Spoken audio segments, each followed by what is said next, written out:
आज के online class में सभी बच्चों का हार्दिक स्वागत और अभिनंदन है। आज हम कक्षा 10 में संग्रहित काव्यखंड के अंतर्गत दूसरे पाठ का अध्ययन करेंगे। दूसरा पाठ गोस्वामी तुलसीदास द्वारा विरचित है। इसमें जो है आपके पाठ्यक्रम में दो कविताओं को पढ़ना है। पहली कविता है धनुष भंग, जो कि गोस्वामी तुलसीदास द्वारा विरचित उनके प्रसिद्ध काव्य ग्रंथ श्री रामचरितमानस के बालकांड से लिया गया है। और दूसरी जो कविता आपके पाठ्यक्रम में सम्मिलित किया गया है वन पथ पर, यह कविता जो है गोस्वामी तुलसीदास द्वारा विरचित उनके काव्य संग्रह कवितावली के अयोध्या कांड से लिया गया है। तो इन दो कविताओं का हमें अध्ययन करना है जो कि आपके पाठ्यक्रम में दिया गया है। इन कविताओं का अध्ययन करने से पूर्व सर्वप्रथम हम गोस्वामी तुलसीदास जी के संक्षिप्त जीवन परिचय पर विचार विमर्श करेंगे। तो आइए देखते हैं गोस्वामी तुलसीदास जी का जीवन परिचय।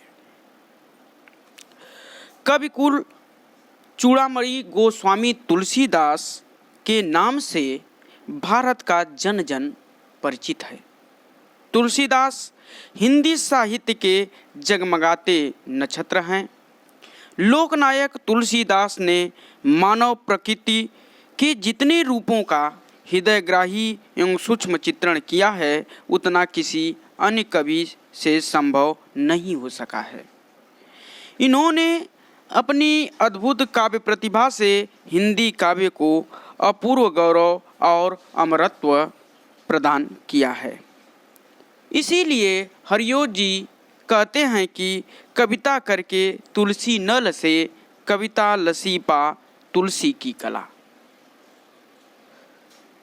तुलसीदास जी राम भक्ति शाखा के प्रतिनिधि कवि हैं। इनकी जन्मतिथि और जन्म स्थान के विषय में विद्वानों में मतभेद है। तुलसी की जन्मतिथि के विषय में डॉक्टर नगेंद्र द्वारा संपादित हिंदी साहित्य का इतिहास में प्रामाणिक रूप से उल्लेख किया गया है। डॉक्टर नगेंद्र जी अपने इतिहास ग्रंथ में इनके जन्म के बारे में 3 साक्ष्य प्रस्तुत करते हैं।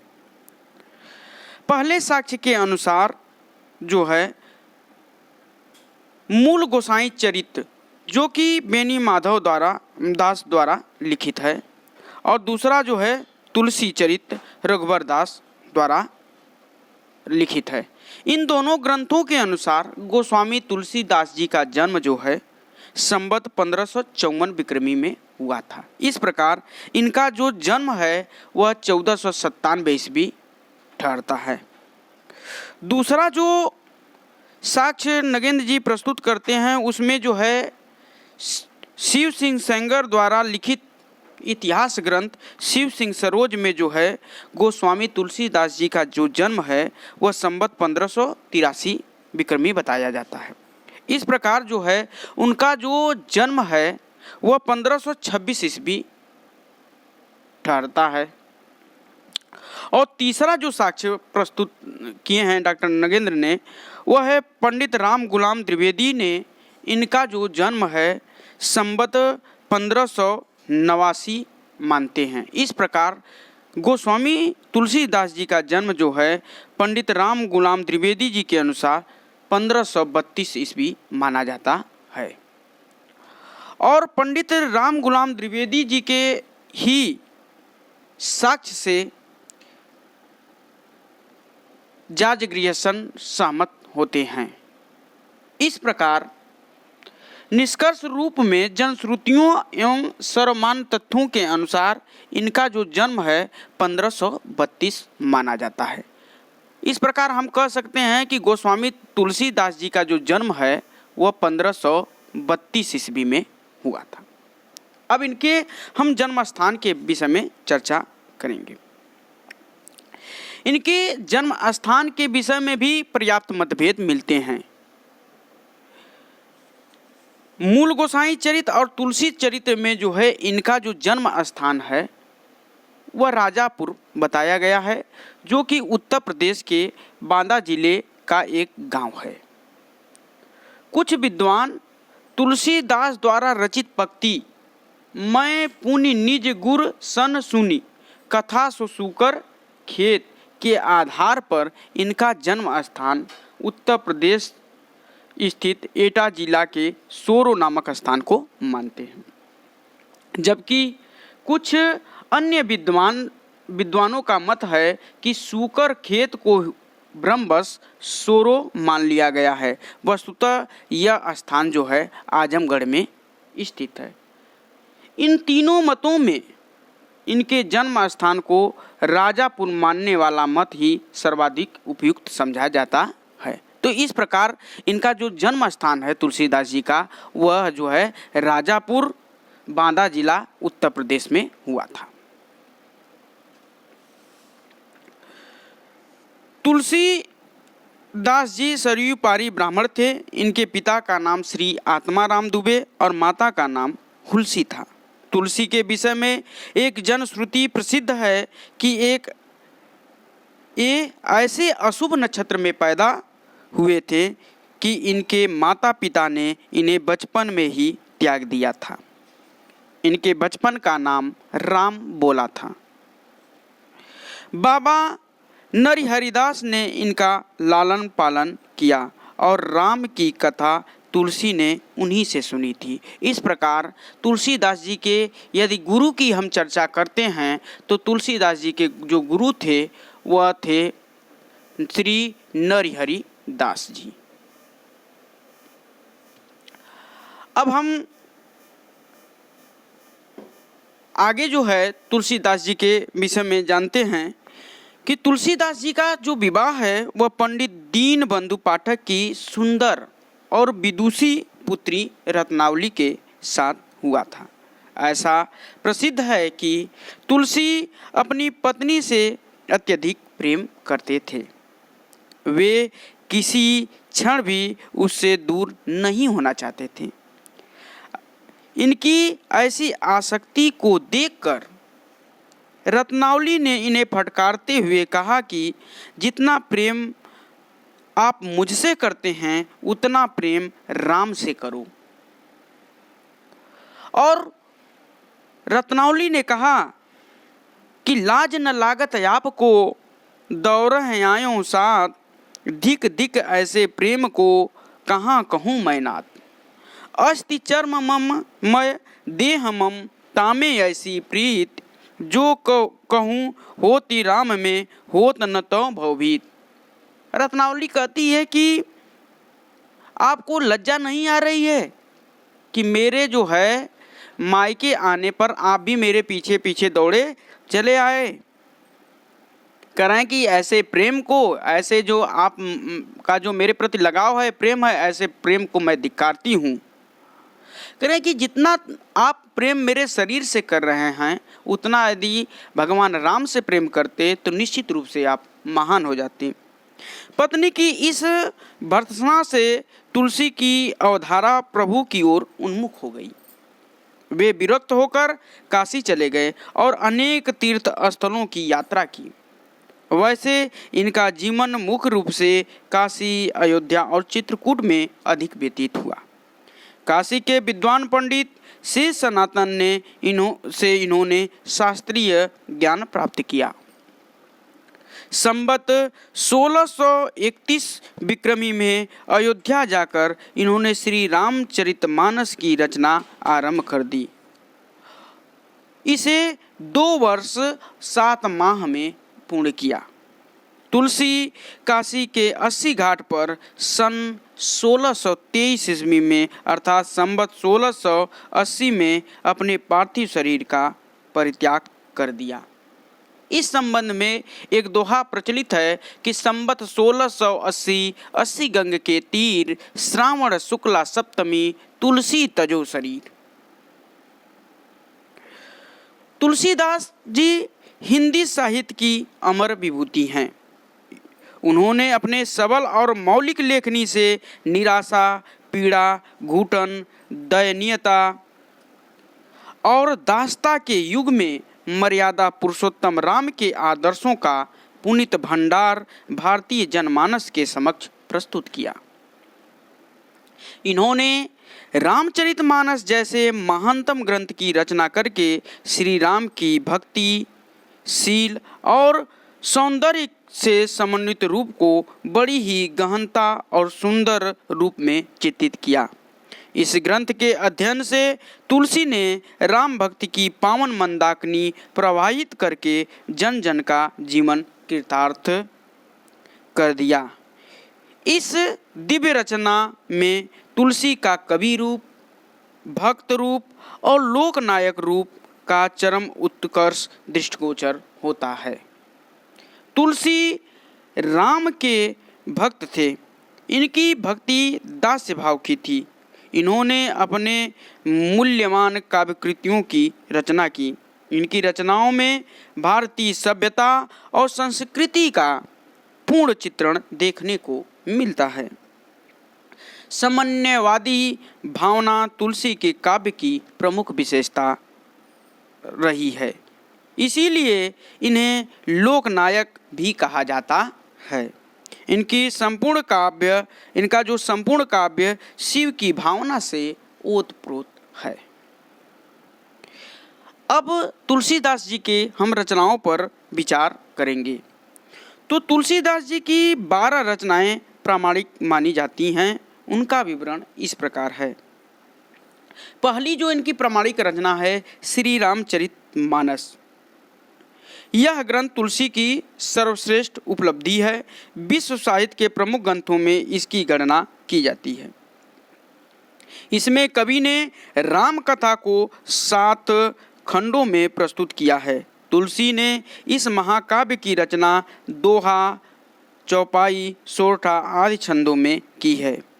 इस महानतम ग्रंथ में इन्होंने मानव जीवन की विविध दशाओं का ऐसा सजीव अंकन किया है कि विश्व के समीक्षक आश्चर्यचकित रह जाते हैं।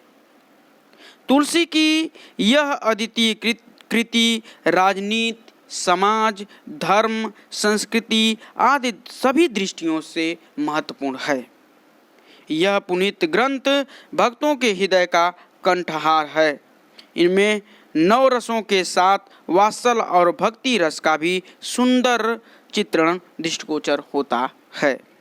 यह बड़ा ही लोकप्रिय ग्रंथ है। तो पहला जो इनका ग्रंथ है वह श्री रामचरितमानस है।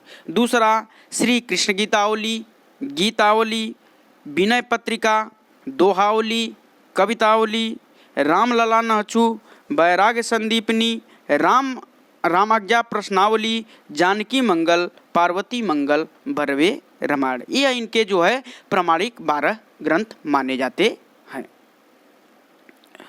अब तुलसीदास जी के काव्यगत विशेषताओं पर हम विचार करेंगे। काव्यगत विशेषताओं का मूल्यांकन जो है 2 बिंदुओं के तहत किया जाता है। पहला है भाव पक्ष और कवि का कला पक्ष क्या है, वही कवि का जो है काव्यगत विशेषता होती है। तो पहले पे देखेंगे हम तुलसीदास जी के भाव पक्ष को। महाकवि तुलसीदास ने अपनी अधिकांश कृतियों में श्री राम के अनुपम गुणों का गान किया है। शील, शक्ति और सौंदर्य के भंडार मर्यादा पुरुषोत्तम राम इनके इष्ट देव हैं। तुलसी अपना संपूर्ण जीवन उन्हीं के गुणगान में लगा देना चाहते हैं।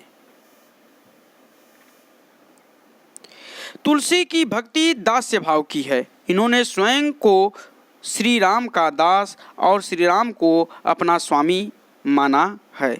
ये राम को बहुत बड़ा और स्वयं को दीनहीन व महापतित मानते हैं। अपने उद्धार के लिए यह प्रभु भक्ति की याचना करते हैं और कहते हैं कि मांगत तुलसीदास कर जोरे, अबसहु राम सिय मानस मोरे। अर्थात तुलसीदास जी कहते हैं कि हे प्रभु, मैं आपके सामने दोनों हाथों को जोड़कर वंदना करता हूँ, प्रार्थना करता हूँ और यह मांगता हूँ कि आप और माता सीता मेरे हृदय में निवास करिए। तुलसी के समग्र ग्रंथों की रचना स्वांत सुखाय अर्थात अपने अंतःकरण के सुख के लिए की है। इन्होंने इस बात को स्वयं स्वीकार किया है और कहा है कि स्वांत सुखाय तुलसी रघुनाथ गाथा। तुलसीदास जी की समन्वय भावना के साधक थे। इन्होंने सगुण निर्गुण ज्ञान भक्ति शैव वैष्णव और विभिन्न मतों व संप्रदायों में समन्वय स्थापित करना चाहते थे। निर्गुण और सगुण को इन्होंने एक माना है और कहा है अगुण ही सगुण ही नहीं कछु भेदा अगाव मुन पुराण बुध वेदा। अर्थात जो निर्गुण है और सगुण है उसमें कुछ भी भेद नहीं है। कह रहे हैं कि उस ईश्वर तक उस राम तक ये पहुँचने के केवल दो मार्ग हैं। जिस प्रकार इस पृथ्वी की समस्त नदियाँ जो है विभिन्न मार्गों से होते हुए एक समुद्र में जाकर गिरती हैं, उसी प्रकार जो है उस ईश्वर तक पहुँचने का जो मार्ग है भक्ति मार्ग है वह अलग अलग हो सकता है, लेकिन उस मार्ग का जो लक्ष्य है उस भक्ति भावना का जो लक्ष्य है वह एक है, वह ईश्वर को प्राप्त करना। तो इसलिए जो है निर्गुण और सगुण भक्ति में कुछ भी भेद नहीं है। तुलसी के काव्य में विभिन्न रसों का भी सुंदर परिपाक हुआ है। यद्यपि इनके काव्य का जो प्रमुख रस है वह शांत रस है, तथापि श्रृंगार और रस की अद्भुत छटा भी दर्शनीय है। श्री राम और सीता के सौंदर्य मिलन और विरह के प्रसंगों में श्रृंगार का उत्कृष्ट रूप देखने को मिलता है। इसके अतिरिक्त इनके काव्य ग्रंथों में करुण रौद्र विभत्स भयानक वीर अद्भुत और हास्य रसों का प्रयोग भी बहुत ही निपुण रूप से किया गया है। तुलसी के काव्य में दार्शनिक तत्वों की व्याख्या उत्तम रूप से की गई है।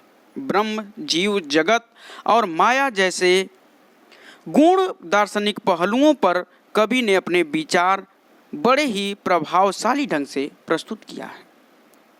अब काव्यगत विशेषताओं के अंतर्गत दूसरा जो बिंदु है वह कला पक्ष है। कला पक्ष की हम बात करते हैं तो सबसे पहले कला पक्ष में हम भाषा की बात करेंगे।